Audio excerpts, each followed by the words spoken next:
All right, good afternoon, everyone. Thank you for joining us. We are going to go ahead and get started in just a moment here. Thanks for joining our webinar on the beer tax. This has been an interesting policy issue evolving throughout the summer, as our panelists will be able to tell you more. And we realized that this was just a really good education opportunity for our members, with different questions we were receiving, different kind of policy conversations happening at the state level. So we're really looking forward to it. A couple housekeeping items. First, we will be recording this webinar. It will be shared with those who registered as well as posted on our YouTube channel. Additionally, our panelists are more than happy to share their slides. So keep an eye out for those. We will again send those to those who registered for the webinar. For questions, we are going to answer all of the questions, even though we have multiple speakers at the end. So if you have a question, feel free to use the Q&A box. That's a lot easier for us to track than the chat. So pop your question in the Q&A box and we will go ahead and answer those at the end of the webinar. With that, we'll go ahead and turn it over to Mia, who can kick things off for us. So Mia, the time is yours. Thank you. Really happy to be here with all of you today. Just getting my screen up. My name's Mia Nafstiger, and I act as both staff administrative support for the Utah Behavioral Health Commission. But today I'm here really in my role as the director of USAVE, which is the Utah Substance Use and Mental Health Advisory Committee. And USAVE has been tasked with overseeing the beer tax program. And so we're going to speak a bit about what this program is, how the funds were meant to be used, and some potential legislative changes that are coming up. And with that, Liz, can I pass it over to you? Thank you, Mia. My name is Liz Kelch. I have that weird last name. I am the Criminal Justice Policy Director at the Commission on Criminal and Juvenile Justice. However, in my past life, I held Mia's position, and so have been working with the beer tax program for about the last 5 years. And before that, was at the counties, and so worked with it even a little bit more. So I'm happy to be here and appreciate being able to speak with all of you.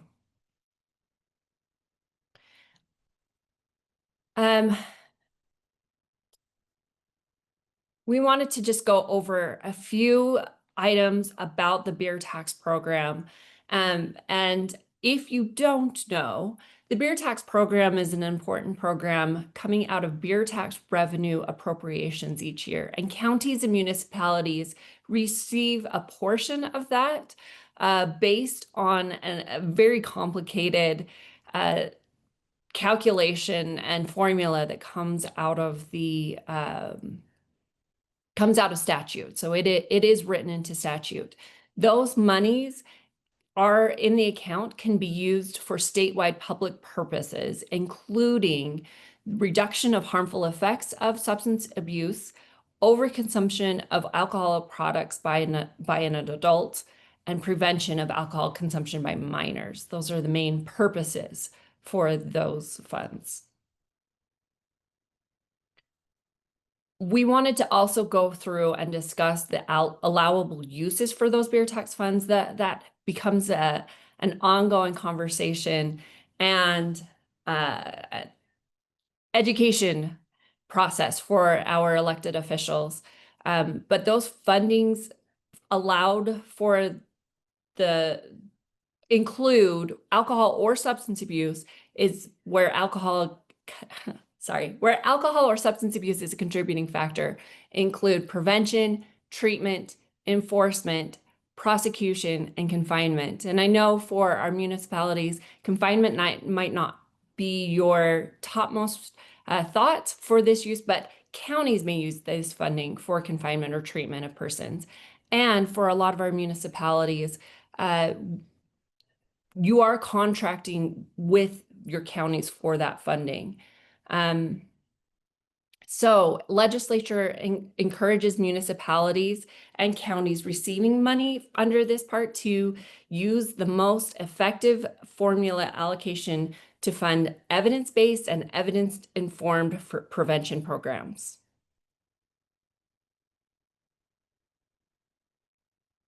Funding requirements for this program, the money is automatically distributed to counties and municipalities. However, the requirement of this funding is that by October 1st of the following fiscal year, municipalities and counties must report to the Utah Substance Use and Mental Health Advisory Committee, or USAVE, if you've heard that acronym, on the programs or projects that the municipality or county that receive this money, if the money for programs and projects were exclusively used as required, indicators, any sort of indicators about whether these are effective, and if the money received under this part were not expended by the municipality or county. And then provide USAVE a statement signed by the chief executive officer of the county or municipality, attesting that the money was received and was used in addition to money appropriated or otherwise available and was not used to supplant.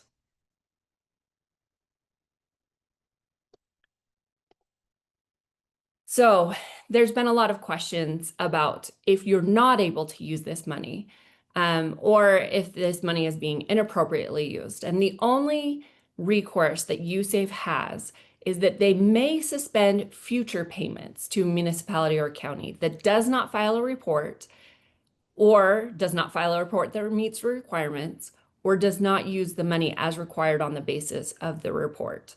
So they can suspend that future payment, and they also can cancel a suspension, of course, if that money is used appropriately in future years. Liz, I can speak to this slide if you want, because Perfect. thank you for covering that. And I'm sure at the end of all the speakers, there might be more questions about how this program works and some of these intricacies, which we can definitely discuss at the end. The USAVE has a group of folks who have created a beer tax subcommittee to kind of dig into the statute on this program and see if there might be ways we could improve the language. And this is because, as Liz referred to, we do see a significant portion of these funds go unspent every year. I believe in the most recent fiscal year, it was maybe there was $9 or $10 million total allocated across the state, and $3 million went unspent. So it was carried forward a year. And so there's been some concern, how can we ensure that folks can use this money in the way that statute outlines? And so these are some of the potential legislative ideas that have been discussed. I want to emphasize they have not been submitted to the legislature yet. The legislature has not adopted this, but the HHS interim committee at the legislature is looking at the beer tax. So the legislature is also considering how they can support our state in the good use of these funds. And so the legislative changes that we've discussed are just better defining some of these terms and what they mean. What does treatment mean? What is enforcement and prosecution? Requiring the Office of Substance Use and Mental Health to issue guidance to our cities and counties on the best use of funds, and in consultation with USAVE, with counties and our cities. And then the final piece of statute they've been considering is if a municipality or county had a carry forward balance of beer tax funds that exceeded 3 times the previous year's allocation, they would not receive further distribution until they had spent that down to get below that amount. We are also thinking about maybe adding a second component that it could be 3 times the previous year's or $50,000. That would allow, I'm sure some of you are in cities where you maybe get really tiny allocations. And so that would allow you to build up your funds to up to $50,000 for something you may want to spend with a little bit greater of a cost. And we've also discussed having an exception to this requirement where just if you can provide a reasonable justification for how and when you'd use the funds, we would not suspend distribution. And then our staff, and Kelly is going to speak on this in a moment, are working to provide additional support and education to folks on how to spend these funds, making sure municipalities know they always have the option to actually roll their funding up to the county if they feel like they aren't able to spend it within these uses, but maybe their county could. And we as staff also are planning to put together a little 1-page overview document on acceptable prevention uses. Sometimes cities and counties are unsure what would be a good way to use these funds as related to prevention. So with that, I think we will pass. I believe is Kelly next on the agenda, Molly? Yep, Kelly's next.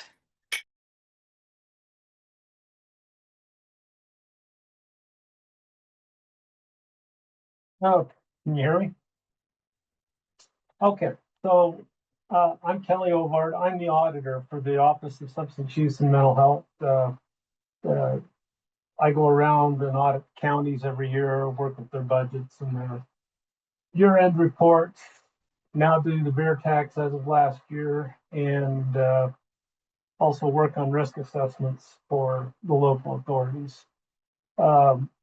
I was given this project last year, and I thank all of you that participated last year. We got reports back from every single person or every single entity. There's 157 entities, counties, cities, or some combination of cities that may have a police department that gets the dollars and serves, various cities within their county.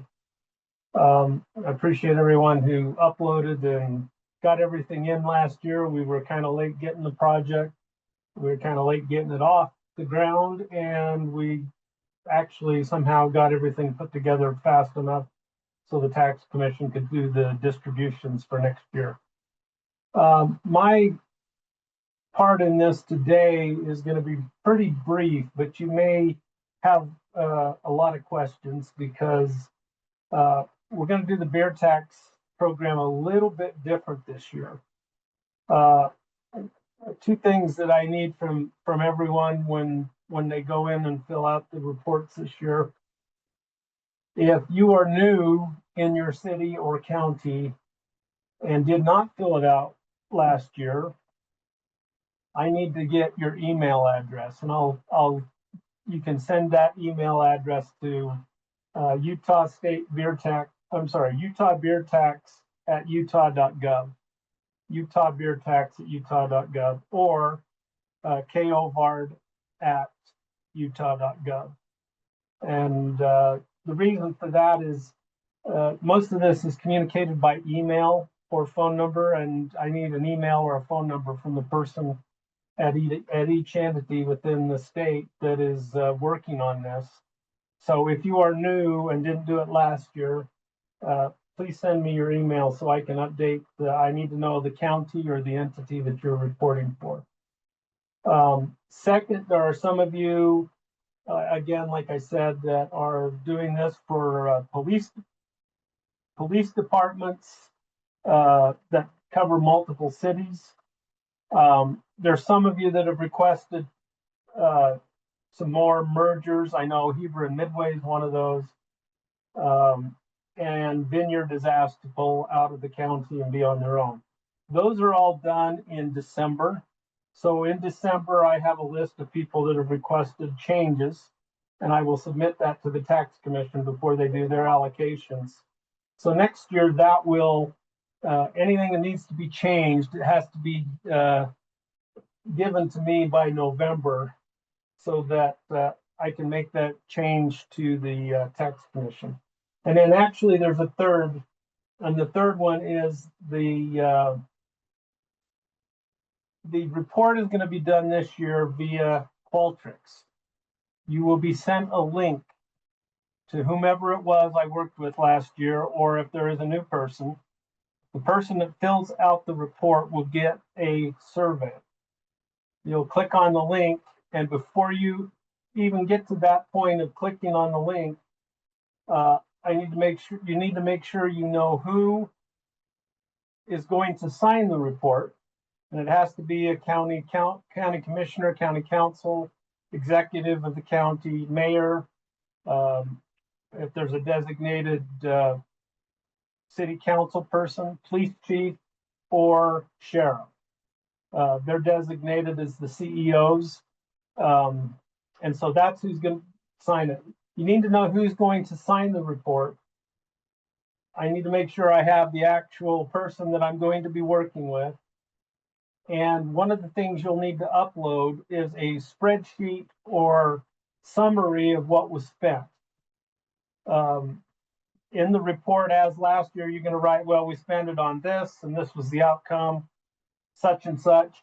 But you're gonna also be required to upload to show those numbers so that we can verify the numbers. Make sure you have that completed before you start the survey, because once you get into the survey, you will need to upload that. The next item I have is you'll receive, I will be spending most of my time the rest of this week sending emails out. I send them out by county, and what I mean by that is, you know, if there's a county that's got 5 cities that report all their money is reported to them and 4 or 5 other towns, I will send an email to each one of those entities, not including the cities that report to the towns, that are wrapped up in the towns, and make sure that I have a good email address, and I will be sending the instructions for the report as to how to fill it out. Make sure you read those instructions and go through them. If you have any questions, feel free to email me. Again, it's utahbeertax@utah.gov or KOVARD@utah.gov. We'll also make sure that we put my phone number on there so you can call me directly. If you have any questions, make sure you get them answered before you start filling out the survey. The survey is very simple. When you are done, you will be asked, or as you start the survey, you will be asked, are you just filling the report out, or are you the signer, or are you both? And it will take you to where you need to go into the survey. If you're filling it out, you'll go through and fill the entire report out, and then you'll click on the last section will be to input the information for the person that's going to sign it. So if you're sending it to a county commissioner, you'll need to put in the name, that person's title, their email address, and anything else that it asks you for, and then you'll click it and you'll be finished. Then it will send that report to the email address that you put in there. That person then will receive it. They'll open it up. There will be, again, the box will open. Are you filling this report out, or are you signing it? Or both? Are you filling it out and signing it? If you're just signing it, if you're the county commissioner or the mayor, you'll click on that. It will take you to the report. You'll be able to review all the information that was input by the person designated as inputting the information. And then it will take you to a box where you can verify your information, date it, and sign it. Then it will send an email back to the signer and the person that filled it out. And that email will have 2 things on it. One will be the completed report. So you can print that. It will be less like the reports last year and more like the summary of the survey. And you can also click on a download PDF button where you can download the PDF with the signature on it for you to save wherever you need to save it. When you do upload your spreadsheet, we do request that it be in PDF format. So if it's an Excel spreadsheet or a Google spreadsheet or a clip from your accounting software, please make sure to save it or print it as a PDF and know where it's at on your computer so that you can quickly upload it. When you click on upload PDF, it will open up your hard drive so that if like you've got downloads or something there, so that you can go right into it, click on it, and upload the document. And then finally, the last item is when you're inputting the information, you will have the spreadsheet. There will be one of the first things you'll do when you get into the filling out of the report. There will be a link for the spreadsheet that will show you your carryover, your distribution, and the sum of those 2 numbers for the current year. That report will also show, for example, if Box Elder County has 10 cities listed underneath it, it will show you Box Elder County and it will show you all of those cities. When you input your numbers, if you're a county, you're only inputting the total numbers. Those are highlighted and bolded so that you know which numbers to put in. You don't put any numbers in for any of the cities that you're reporting for or that report to you or distribute their dollars to you. You just put in the total for the county. If it's two cities like Alpine and Highland for North Park Police Department, you'll just put the total in for the combined. You won't put the totals in for each city. And then if you are a county and you have multiple cities, you can just highlight those multiple cities after you selected your county. You can highlight those multiple cities and right click and paste them in to the report so you don't have to type all 10 or 15 cities into the report. If you manually enter them in, you need to make sure you separate all of them except for the last one with a comma. That makes it so that we can read it better when it comes out on the spreadsheet that we'll use for the data. And then finally, when you put, and all these instructions are in the instructions that I'm sending and are in the survey, the report itself. When you put numbers in, please do not put a $sign or commas. The decimal is okay, but do not put $signs or commas in. And again, you can right click on the report that you'll open and copy and paste those numbers right in. When you're done putting the numbers in, and it's basically the only numbers you're putting in is the carryover and the distribution from this year, carryover from last year. You can right click and paste them, and then it'll bring you a summary and show the totals. If that total is negative, it will ask you to go back and enter correct numbers because you can't have a negative number. And the total you can look at there and compare with what's on the spreadsheet to make sure they match. Like I said, it's not very complicated. It's pretty easy, but this is my first interaction with Qualtrics in any way other than taking a survey. So it's been an eye-opening thing to me. Our developer, I think she is in the final testing phases this afternoon. And so once she's done, I'll go in. Any final suggestions we'll finish today. I will update the instructions tomorrow morning and work later tonight on sending out tomorrow night on sending out the emails to everybody. So you should have them by Friday morning, I would think. And then we'll start looking for them. They are all due back, completed, signed, without errors by October 1st. And then that way I can go in and pull the data out of the spreadsheet and put it into the new spreadsheet for us to use to report to the tax commission and build the summary. The summary report, let me share my screen real quick for those of you that haven't seen what the summary report looks like.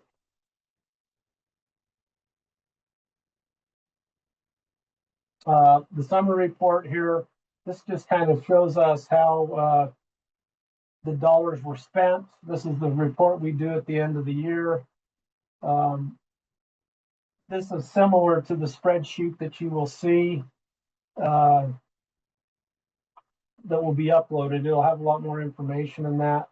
But these are just some of the spreadsheets that we have.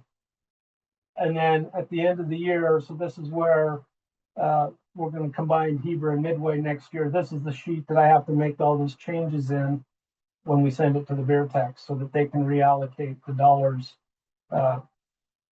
in the way that they need to. The other item, let me just pull this up and show you.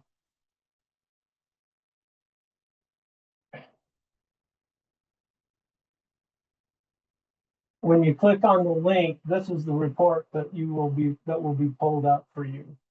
So again, like I said, if you're a county, if you're Box Elder County and you're reporting with all of these cities, the only numbers you need to enter are right here in bold. And it will tell you actually in the report which column the number needs to come from. So you will only report the number here. If you're a city, you're only going to have one set of numbers. So it's these first three numbers that you're using to report.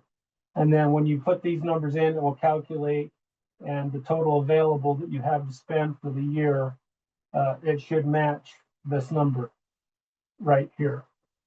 So this is the spreadsheet. This is everybody that's in there. You should be able to open this and view it for whichever city or town that you're reporting for. For those that are doing a combination, here we got Paragona and Parowan. They report together, so this is the only numbers that need to be reported. And when you put the cities in, when it first asks you, are you reporting for a county, for a city, or a combination of cities? Then you'll just right-click here and you'll put these two cities in and paste them. You don't need to put the combo cities here in. So that's just kind of a brief overview. This is kind of what your beer tax instructions will look like. There's snapshots. There's, I mean, they're pretty good instructions, but, you know, there still may be questions. So this is the link that you'll have in the email I sent you.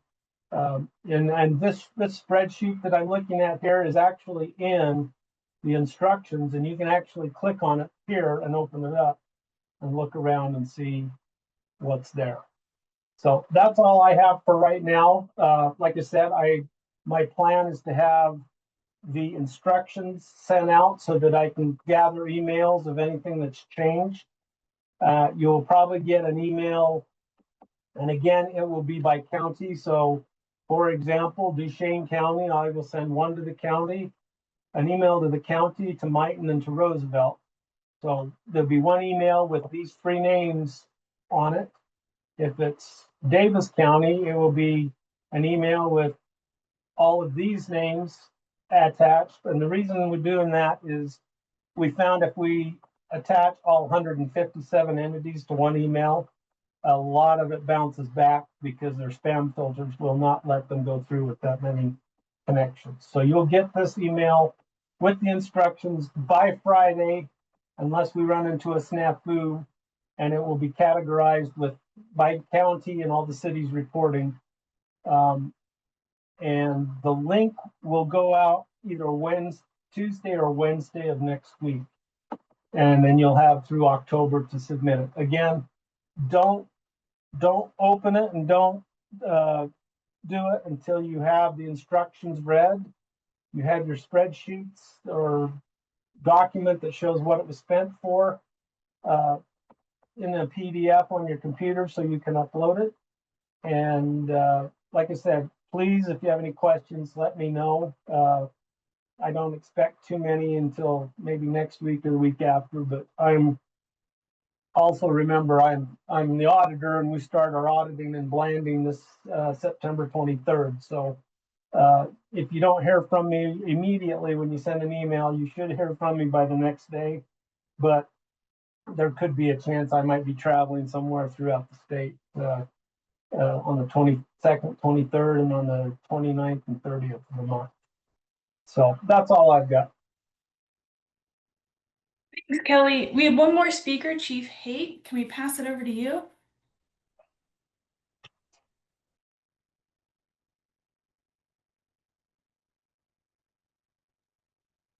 It looks like you're muted, Chief. One moment. There you go. All right, good afternoon. Hey, thanks for letting me take a few minutes here. So I'm Lance Haight, I'm the Chief of Police in Springville, Utah. I've been here for about 5 years. And the beer tax money to me initially was a bit confusing, a bit of a mystery. We were really focused just on the beer portion, and we're looking for different ways that we could legitimately use the money. But then as we took a closer look at the legislation and the purpose of the program, then we've been a lot more successful in finding legitimate and very useful ways to spend the money. So I just wanted to go through those things first. So really, I think it'd be best if I just go straight to the legislation. This was reviewed earlier, but I'm just going to hit just on one small paragraph that cites that the money in the account shall be used for statewide public purposes, including promoting the reduction of harmful effects of substance abuse. So that was the first thing, is substance abuse. It doesn't key on alcohol first, it keys on substance abuse, overconsumption of alcoholic products by an adult, alcoholic consumption by minors, by exclusively funding programs, and this was enlightening too, or projects related to the prevention, treatment, detection, prosecution, and control of violations of this title. So previously we were just focused on just the alcohol portion and enforcement, but then we expanded our scope to all forms of substance abuse having to do with prevention, education, treatment, detection, and control. So we wanted to make sure that we were doing this right, and so we're very thoughtful about how we do these things. And I'll review some of the things that that we use this money for. One of the things that you can use it for is prevention. So it's important for us to look at the definition in the legislation about prevention. It can include only evidence-based or evidence-informed programs. So we had to educate ourselves on what is evidence-based and what is evidence-informed programs. And basically, they're the result, or they have been studied by experts. They have evidence, data to support that these programs are effective. And a lot of what we do can be verified as evidence-based and evidence-informed practices. We just have to be thoughtful when we're doing that. So some of the things that we did are doing with our beer tax money is we have narcotics detection canines. And one great program we just started just this year is that we had an existing school resource officer in the high school. It was an existing position. It's funded 50% by the school for the wages and benefits of the officer and 50% by the city. But what we did is we added narcotics detection canine to that existing position. And that canine has been trained on narcotics, but the real intent was to train the dog on marijuana detection. And so we call it a vape dog. So there's a lot of kids in high school, junior high, and even younger that are experimenting or using vapes, whether nicotine or marijuana. It's a growing issue. It's an issue of concern for me. So I thought it was important enough to bring this dog into the school. The dog is largely also a PR tool too. The kids know it's every kid in school knows now there's a vape dog on campus, and so hopefully that's a deterrent for them. But they also the dog's awesome. It's a little black female lab, super friendly. We got it that kind of a dog specifically to be very social in the schools, and so we're going to use that dog throughout the high school, but also grade schools and middle schools and junior highs for awareness and substance abuse prevention assemblies in the school. So because we have this program with the canine, that canine's sole purpose is for prevention, detection of substance abuse issues. So we can take all of the training costs, the purchase cost of that canine, all the training costs for the officer and the canine when they're training, and all the care and maintenance of the canine. We can that's a legitimate expense for this money that we're taking for the beer tax. So I feel good about that, and it adds up over time. So it's a good way for us to justify use of the money. Previous to using the canine, we do DUI enforcement. But one thing I want to make clear though is that we get DUI shifts from the state, and so they give us they'll reimburse us for officer using overtime to go out and just focus on DUIs. I cannot take that money from the state and then count that money towards my beer tax money. I think that's supplanting. It just feels wrong to me. So if I can't double use money from the state, I can't take it from two sources to do one thing. So we're very careful that we don't charge officer time to our beer tax. But what you can do, and what we realized, is that part of that DUI enforcement is the cost of the lab for the urinalysis or the blood test, and so we can charge those costs towards our beer tax account. We also do things for prevention, like at our high school football games. We'll have plainclothes officers at those games to detect any alcohol use by minors, so we can use the funds for that. We have a great program in our city, Youth Court, where it's not a criminal-based kids that go to youth court, so they've committed an offense, including it could be marijuana use, it could be alcohol. They can, instead of going through the juvenile justice system, if they get referred to our peer court, they have to agree to certain conditions, but it's very much so restorative justice and prevention, and their requirements to pass youth court are to like write an essay and what they did was wrong, or the harmful effects of what they did was wrong. So it's very educational on their part. So we have a youth court coordinator, and it's a part-time employee. If we were to take their total caseload and get a percentage of the cases that are alcohol or substance abuse related, then we can attribute some of her expenses to the beer tax money. We also have a part-time community health and wellness resource coordinator, and her job is all about educating the public, adults and youth, on living a healthy lifestyle without substance or alcohol abuse. So that program could be attributed to this fund as well. So the bottom line is there's a lot of different very useful things that you can use the money for, and hopefully we're using the money for things that otherwise we would not be able to do. So so as we started looking at it that way, it was much easier for us to use all of our allocation in the year, and which is great. Another thing, as I was preparing for this presentation, is that there is a complicated formula on what portion of the funds each municipality receives, and part of that is the number of cases or convictions you had the prior year. So it is a cause and effect thing. If your agency is very proactive in prevention, detection, and prosecution, those things, then you get a larger share of the fund. So that's good to know too. So, all right. I think that's all I have. Yeah. Okay. Awesome. Thank you so much. Thank you, all four of you, for your insight and expertise on that. We're now going to turn it over to questions. There's been a lot of great information shared. So if you have any questions, feel free to pop them ideally in the Q&A box, or if the chat is easier for you, feel free to pop them in the chat. I see there are some people with hands raised. We're probably not going to call on folks. So if you can go ahead and answer that in the chat, that would be helpful. To start, we have a question from Brody Bavero. We have typically used beer tax money for detection and prevention programs. I'm curious if there are examples of using it for costs related to treatment by first responders, EMS, for incidents and accidents.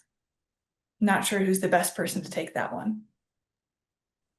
You know, I did not see examples of folks using the funds in that way last year. And I don't know, Liz, if you ever saw that in reports submitted. Go ahead. We typically haven't, but I will say that the funds are in statute are purposely vague. So in order to give the local authority and to allow the control at the local level, I would say that you would need to ensure that it follows that statute, that it's for the purposes of substance abuse and alcohol overconsumption or prevention of minor consumption. So ensuring that it's in that realm. And kind of a quick quip that we used at CCJJ is, would you be comfortable being interviewed by the press if you were asked about this beer tax funding? Does that make sense? So making sure that you're able to answer those questions and that you'd be able to prove that it follows the statute and its intended purposes. It has evolved over the years. It was back in, I think, 2015, 2016, when we added in other substance use. So I think Chief Haight has made a great presentation about that change of getting the vape dog. I think that's great, because we're talking about substance use in general, but it did start out as a beer tax program as alcohol. So I think using your best judgment would be the best. That is part of the reason why Mia has been going through that exercise of maybe clarifying and making it a little more clear, because it has been so vague. However, we do not want to unintentionally discourage any sort of appropriate funding, or I mean, appropriate uses of that fund. So I don't expect it to be extremely prescriptive, because we want the local authorities to be able to use it and address their community needs as they best see fit. Mia, anything else to add to that? No, thanks, Liz. Excellent, thank you. Next question. Next two questions are tied a little bit to the logistics. So the first is, how do you apply for this money? Do communities need to apply for this money, or is it something that is distributed to them? No. Appropriations are automatically made. But I think there is a distinction of, as I said, a city could opt to have their funding distributed to their county. We do see cities do that. And if you wanted to change that, you would need to let us know. Liz, were you going to add to that?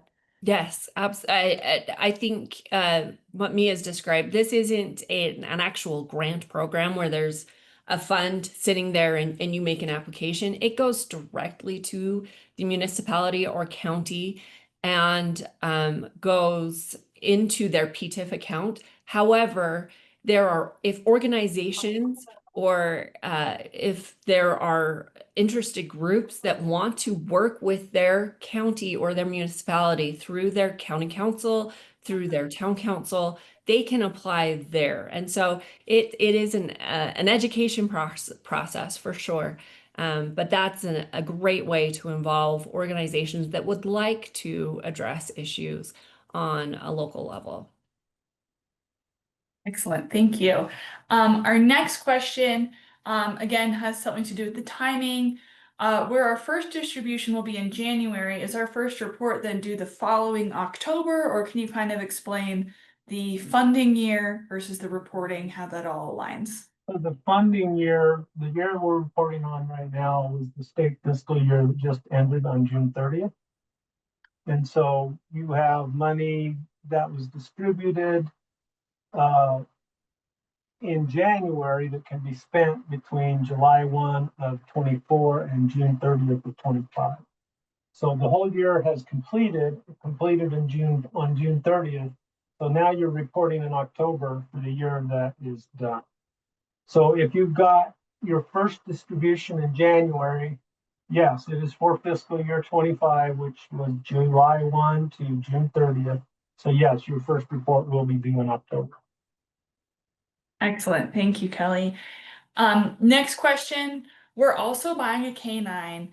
Can we include all the costs related to that canine, including travel and payroll for time spent going to pick up the dog in a different state?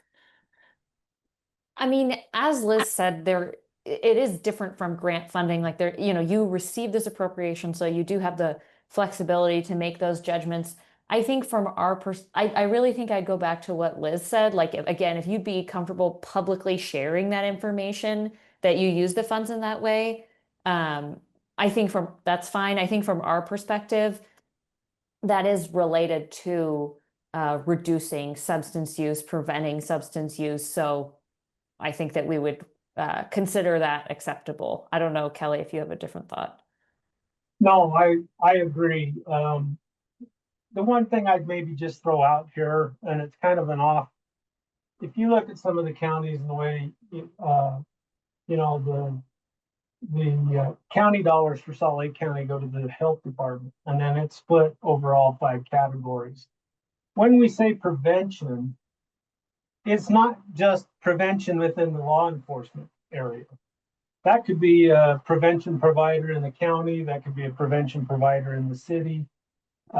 Treatment is not necessarily a law enforcement thing. It could be treatment within the county, within the city. So that would be the only thing I would look at, is when we say prevention, it's not necessarily a law enforcement prevention. It is a county-wide prevention. So keep that in mind as well. Some of these dollars go directly to police departments and sheriff's offices, but that doesn't mean that that's where it has to be spent. It can be spent anywhere within those broad categories, but it's not limited for the police department or the sheriff's office to spend those dollars. Thanks, Kelly. those are all the questions I see in the chat and Q&A box right now. Are there any other questions out there for our panelists?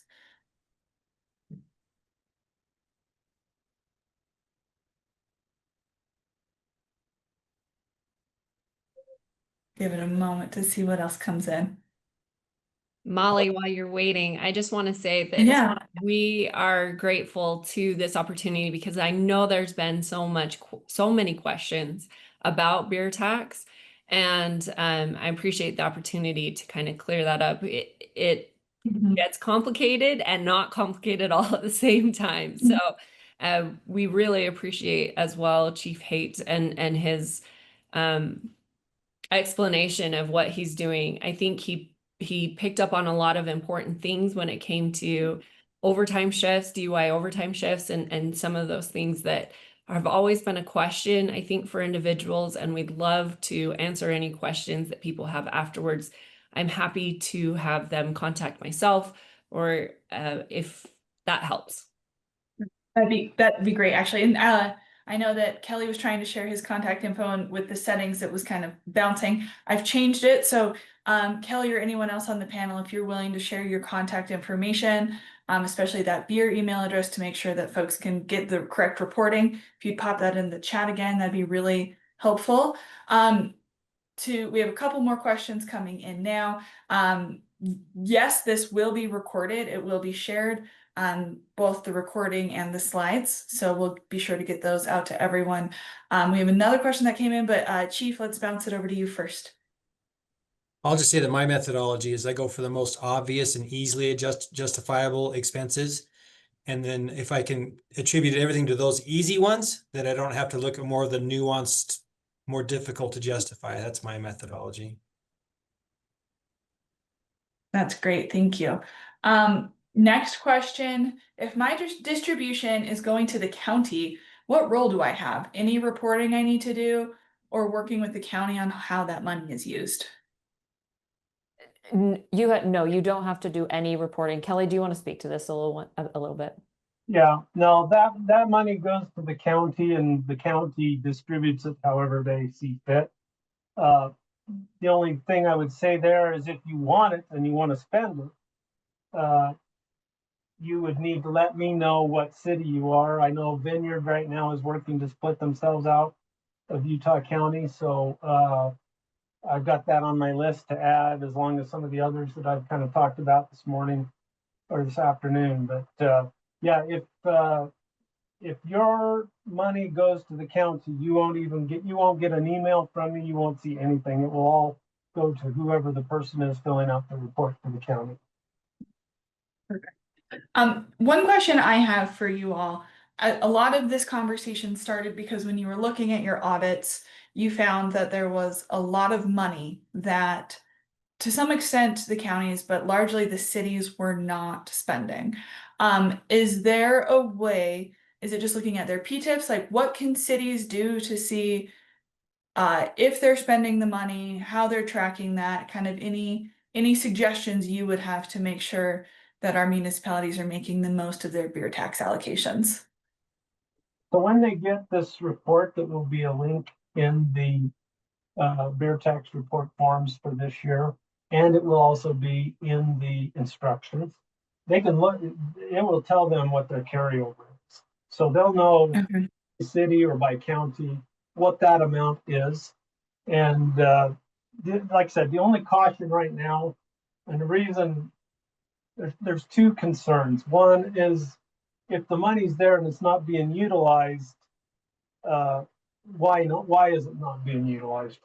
The other one is if we have a lean year this coming year in the legislature and they see $3 million sitting there, are they going to want to ask for it back? So if you get $100,000 a year and you got $400,000 sitting there, I would be concerned that you're not spending it effectively. So those are probably the only two things I would worry about. And then obviously, are you spending it correctly?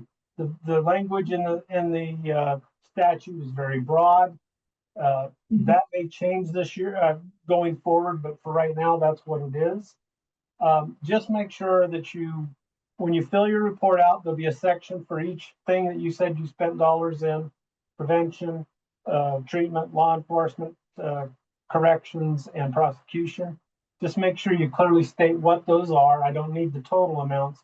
I don't need the amounts on each one of those, only in the spreadsheet you're going to be uploading. And then it's a little bit of a process to go through 157 of those, but that's what I will be doing in October as we prepare to send the numbers back to the tax commission. And that has to be in by the 1st of December or the 15th of November, sometime in that time frame, so that we can give them how it needs to be distributed for next year and what the carryover dollars are. So that's why October 1st is the deadline, because somebody then has to go back, which is me, and put that data all together and organize it into a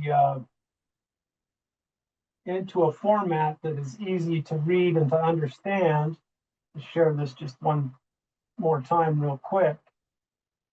But yeah, all this data here comes from what you send, and it has to be taken out of in prior years, it was just the reports you send in, and it's manually gleaned out of those reports and put into spreadsheets.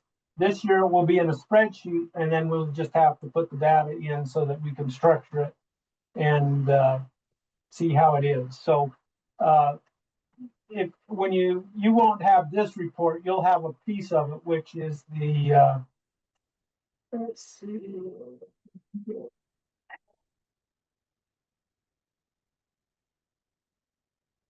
And I'll just stop sharing the screen here, and we're running out of time, but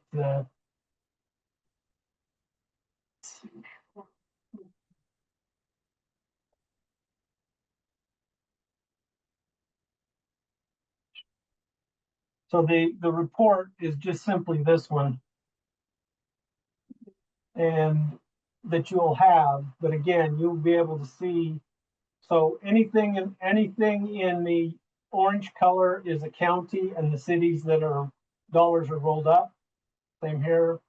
Anything that is in blue is a city, and anything that is in, all of this is all this blank stuff here is going to be filled out. There are a bunch of tabs that you can't see here because we didn't want to confuse you. We just wanted to hide all that and just the stuff that you need to be able to view to fill the report out. So again, here's your totals by city. There's your totals by county. Those are the only numbers that you need. You'll see your carryover there. So if you got a lot of carryover, 2 or 3 times what your distribution number is every year, that I would look at that and maybe be a little concerned. There's the carryover dollars. Again, the dollars are collected at the establishments, or sales of the alcohol goes to the goes to the tax commission, and then they have their formulas they do that allocate it back out to the cities and counties. And that's there, you don't really have to touch anything other than this report that you need to fill out.